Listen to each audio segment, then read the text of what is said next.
আপনি কি চান আপনার রিজিকটা বৃদ্ধি পাক? আপনি কি এটাও চান যে আপনার হায়াতটা বেড়ে যাক? যদি চান, আজকের দোয়াটা আপনার জন্য। আসসালামু আলাইকুম ওয়া রাহমাতুল্লাহি ওয়া বারাকাতুহু। বিসমিল্লাহ, আলহামদুলিল্লাহ, ওয়াসসালাতু ওয়াসসালামু আলা রাসূলিল্লাহ।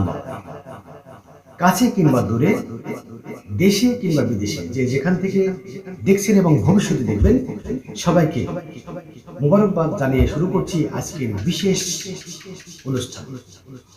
সম্মানিত সুধী, আমরা প্রত্যেকেই চাই যে আমাদের আয়ুটা বাড়ুক।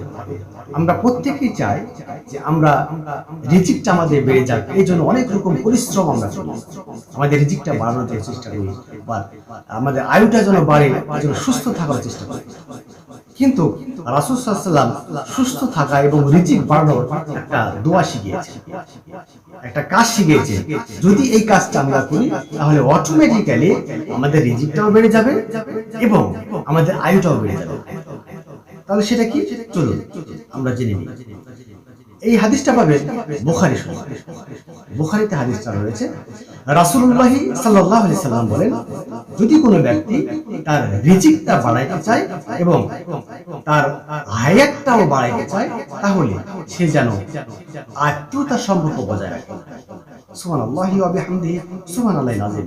তার মানে আত্মীয়তার সম্পর্ক যদি আমরা বজায় রাখি, তাহলে আমাদের রিজিকটাও বাড়বে এবং আমাদের হায়াতটাও বাড়বে। আল্লাহ রাব্বুল আলামিন এই হাদিসের উপর আমাদের সবাইকে আমল করার তৌফিক দান করুন।